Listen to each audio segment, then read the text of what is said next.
Oi, gente querida, gente amiga do canal Paz e Bem da Pós TV 247, de todas as comunidades que nós estamos juntos aí, Sejus, Pampédia, Filosofia e Movimento e tantos outros que apareceram zapeando por aí. Sejam muito bem-vindos, bem-vindas e bem-vindos. Eu sou a Carla Pavão.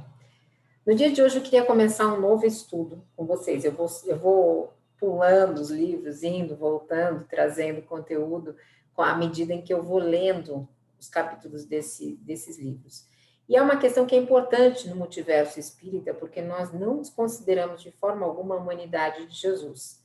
Então, eu peguei este livro, que é um livro católico, né? E o José Castilho, eu vou ler aqui o que ele é. Ele nasceu em Granada em 1929, doutor em teologia pela Universidade Gregoriana de Roma e lecionou em Granada, Roma e Madrid, sendo professor convidado em São Salvador. Foi fundador e membro da direção da Associação de Teólogos e Teólogas, João 23, além de autor sobre obras de espiritualidade. É da editora Voz, esse livro, A Humanidade de Jesus. E o primeiro capítulo, que eu vou estudando junto com vocês, né? O primeiro capítulo, ele faz uma pergunta que eu acho essencial. O que nos faz humanos? O que nos faz humanos? Né? Nesse multiverso de espiritualidade, nesse multiverso que nós estamos aqui constantemente aprendendo. Ele vai dizer o seguinte, para responder essa pergunta, precisamos começar uma discussão elementar, falar do ser humano e ser humanos não são a mesma coisa. No primeiro caso, falamos de uma questão antropológica no sentido de nos referirmos a um problema ético. Além disso, ele fala mais adiante, eu vou conversar mais sobre isso, mas quando nós olhamos a origem do ser humano, nos tempos de Darwin e as novas investigações do assunto, nós vemos que desde os chimpanzés até os seres humanos, né, houve toda uma trajetória que foi determinante de um comportamento humano, no sentido que ele vai explicar nesse capítulo.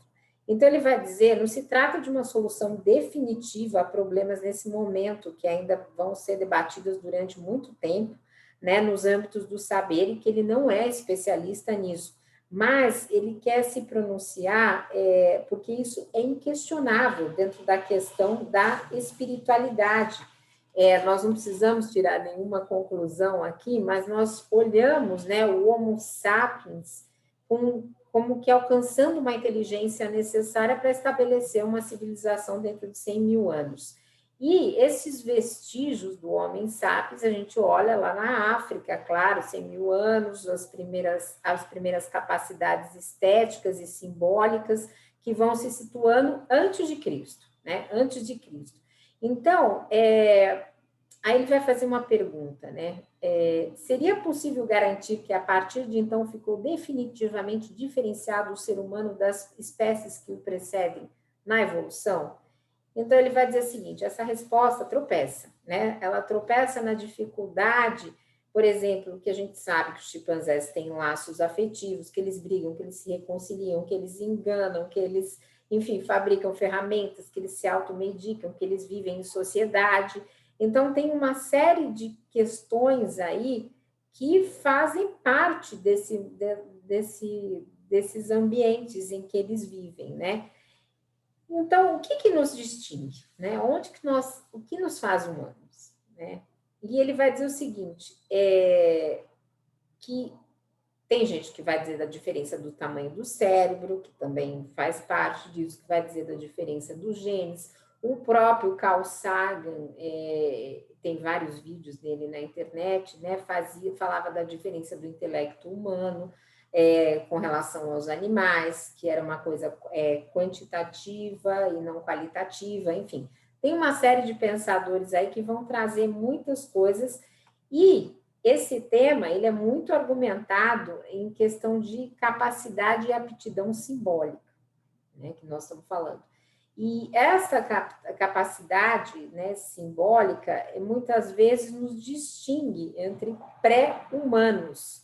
Então, o elemento de maior medida do que qualquer outro nos faz sermos diferentes de todas as outras criaturas é o modo singular com que tratamos a informação que recebemos.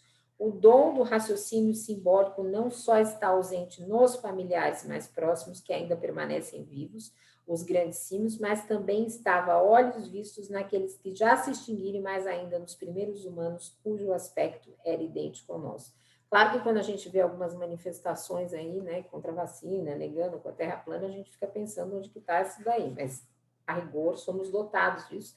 E eu tenho feito uma defesa muito grande de um movimento espírita dialógico, crítico, que a Dora também traz no Semeando Espiritualidades, aliás, comunidade da Pampédia, estamos juntas e juntos também, esqueci de falar no começo.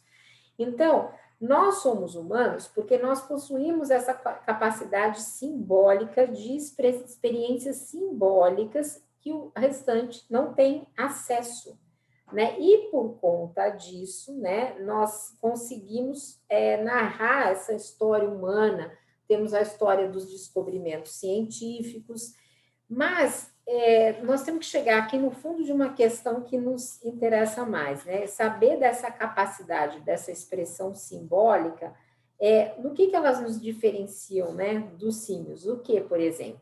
Então, que consequências isso comporta na nossa vida? Como é que funciona isso, né? Resumidamente, para falar de uma forma bastante simplificada. Então, ele vai dizer assim, que os fenômenos mais extraordinários da história da paleontologia foi o descobrimento no local chamado de Cima de los Huesos, na Serra de Atapuerca, Espanha, de um artefato que consistia numa biface vistoso talhado em quartzito de cor vermelha que foi denominado Excalibur. E essa peça de fabricação achada nesse lugar, até o dia de hoje, não se admite outra interpretação a não ser a expressão simbólica mais antiga que se tem notícia. Então, nós estamos falando de um objeto talhado, que foi descoberto há 100 mil anos. E qual que é o significado desse adorno, né? Desse objeto super antigo para a gente analisar?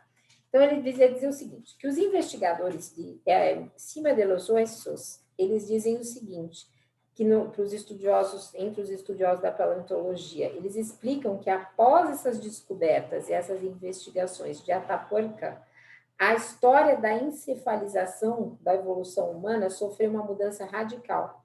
Por quê? Porque eles começaram a saber que o tamanho do corpo não variou desde o Homo ergaster, ou ergaster, que está escrito aqui, há 1,8 milhões de anos no lago de Turkana, no Quênia, até o Homo heidelbergensis, que é o primeiro hominídeo há 600 mil anos atrás que existiu na Europa.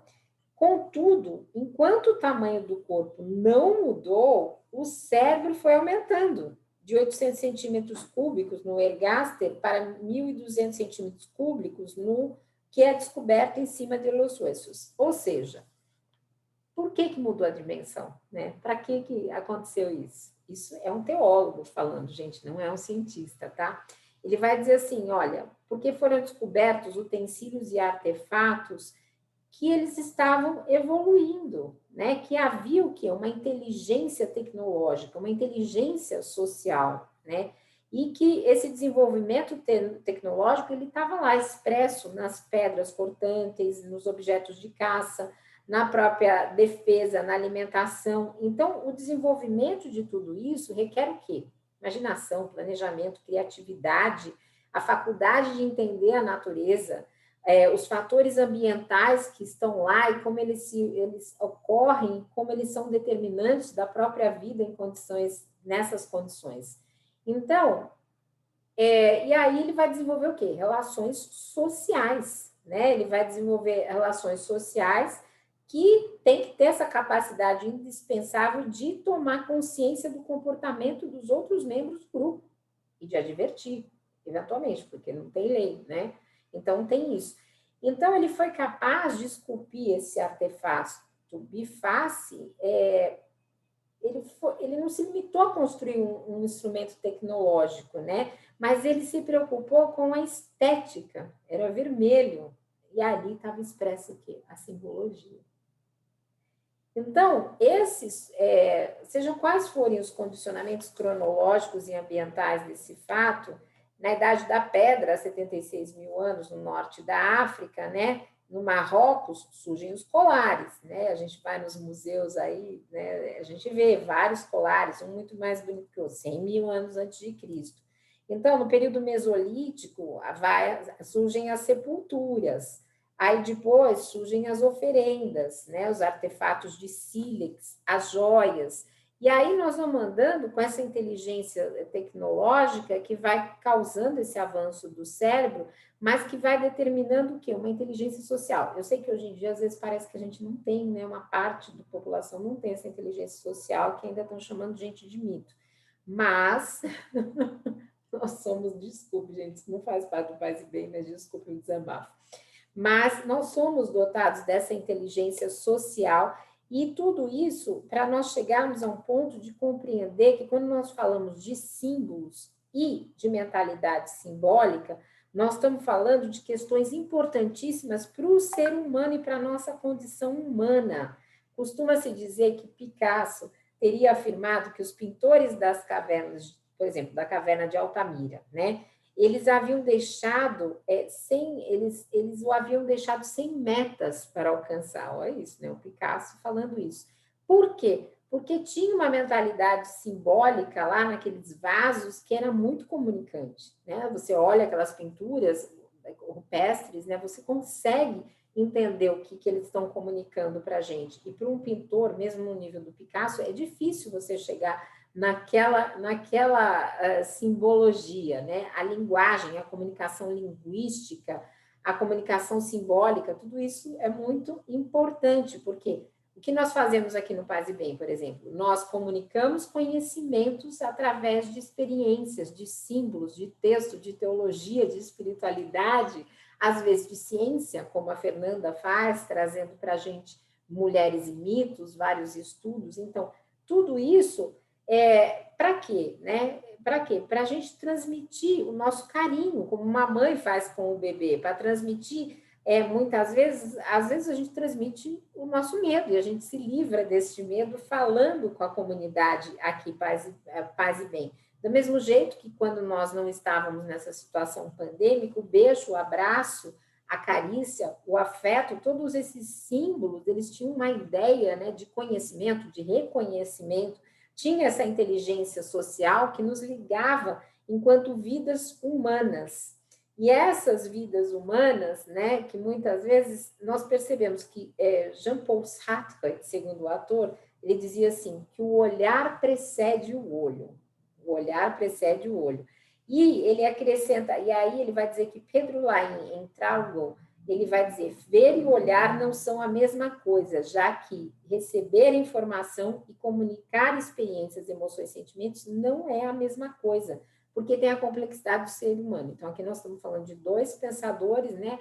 Um francês, o outro creio que seja, talvez seja espanhol mesmo, mas eu vou trazer um brasileiro, Garça. Garça tem um livro sobre o olhar, onde ele fala dessa capacidade de formação de imagens dentro do nosso cérebro, como médico que ele era e psiquiatra, e como nós somos capazes, né, e como as nossas disposições corporais, elas se atêm a essas emoções. Se você não perdeu, assiste lá Corpo e Espírito na playlist, que a Fernanda fala muita coisa sobre o Gaiarsa, nesse ano que ela lançou o livro 100 anos do legado de Gaiarsa. Voltando aqui para o nosso texto, deixa eu ver se vai dar tempo de eu falar tudo ou se eu vou ter que reduzir um pouco. Ele vai dizer assim, que durante 100 mil anos os Homo sapiens foram bons caçadores e coletores que viveram em pequenos bandos, com um mundo que certamente era limitado, segundo o seu mundo mítico, mas seu mundo mítico era muito rico e essa riqueza foi passando entre gerações, de gerações a gerações. Então, que aos poucos foram precisando de menor mobilidade. Mas tudo isso, porque ele vai dizer sobre o quê? Sobre uma coisa que também é muito importante, muito cara nesse multiverso espírita, eu já fiz vários Paz e Bem sobre a questão cultural, né? E a gente traz aqui Clarice Lispector, a gente traz aqui uma série de poetas, poetisas, a Dora tem feito boas palavras por um bom dia, trazendo todas essas coisas. Por quê?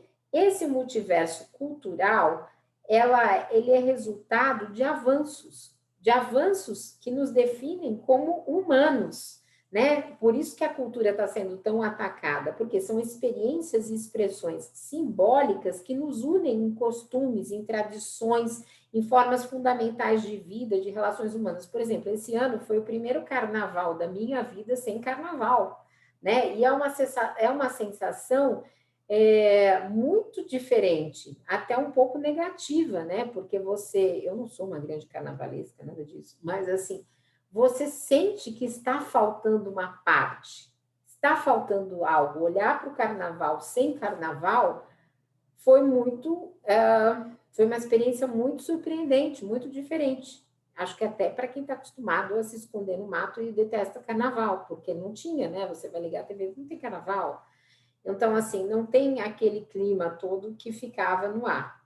Então, ele vai dizer assim, que por volta de 3.300 anos antes de Cristo, na Mesopotâmia nasceu a escrita, nasceu a escrita cuneiforme, e aí nasceu a agricultura, a metalurgia e tudo mais. E esses fatos permitiram que a gente tivesse uma civilização, e essas técnicas, né, da antiguidade foram, de certa forma, trazendo o aprofundamento das desigualdades econômicas, da hierarquia social vertical e do poder despótico. Então, o que ele vai dizer? Que a civilização demonstra que a evolução tecnológica e a evolução social, elas se dissociam. A gente vê isso no Brasil, a gente vê claramente, né, essa dissociação. E que pode ter uma degradação, uma decomposição dos processos sociais, como a gente vivencia aqui direto. Mas, voltando à pergunta do capítulo, o que nos faz humano? Então, ele vai dizer que ele orienta a resposta dele na seguinte, para ser concreta: a experiência simbólica nasce e cresce e se faz viva em nós, não necessariamente no aperfeiçoamento das tecnologias que descobrimos na fabricação de instrumentos de defesa e luta para nos protegermos, sentirmos seguros e atacar o inimigo, mas no enriquecimento dessa comunicação simbólica que expressa relação, encontro, satisfação, sensibilidade com aquilo que nos faz felizes, que nos ajuda, que nos dá diálogo e bondade. Então, esse pensamento simbólico, ele nos torna a vida mais grata, suportável, íntima, a convivência que nos humaniza e traz uma força para a nossa mente e cérebros. E por que eu trouxe esse texto, gente? Porque nós somos extremamente humanos aqui no canal Paz e Bem. Eu tenho a oportunidade de participar do bate-papo praticamente todo dia. Eu entro no Boas Palavras, eu entro no Caminhos, eu entro no Meu Paz e Bem, eu entro no Semeando, eu entro no Filosofia em Movimento. Às vezes, quando também dá, eu dou uma entradinha nos que o Mauro apresenta, enfim, estou sempre por lá. E essa comunicação de afeto que nós fazemos aqui, apesar de virtual, ela nos faz humanos. Ela nos faz nos apropriarmos. Ele diz aqui, o termo humano vem do latim humus, terra. Daí a conexão do humano, o mesmo que humilde, com o solo, é literalmente próprio ao mais baixo, a terra, ao que está agarrando ao solo, inclusive ao que se arrasta pela terra ou pelo chão. Ou seja, trata-se de tudo aquilo que significa grandeza, honra, importância.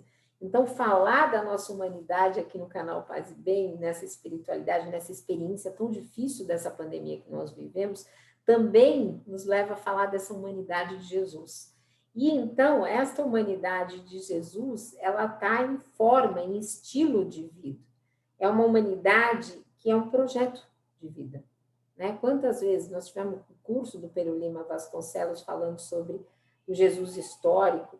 Então, é um Jesus que é oposto a esse mundo de dominação, mas é um Jesus que ele é em si só identificação com essa humanidade. Então, esse é o primeiro texto. Eu vou estudar os outros e vou trazer aos poucos. Deixem aí nos seus comentários o que vocês acharam. Eu sempre passo, dou uma curtida, mesmo que não dê para responder todos, eu dou uma curtida, eu mostro que eu estou presente, porque é muito importante essa humanidade nossa nesse momento que nós estamos vivendo, e principalmente essa reflexão sobre a nossa humanidade se refletindo na humanidade de Jesus. Não se esqueçam, tem Caminhos do Espiritismo e tem muito mais programação hoje. Um beijo grande, gente. Paz e Bem, está começando a nova turma da Universidade Livre Pampédia, com a Dora Encontro e coordenando de pós em Pedagogia Espírita. Se você tem condições, se você quer fazer essa pós de diálogo interreligioso, transformou a minha vida, foi um momento único, se inscreva, tá bom? Um beijo grande, gente. Paz e bem.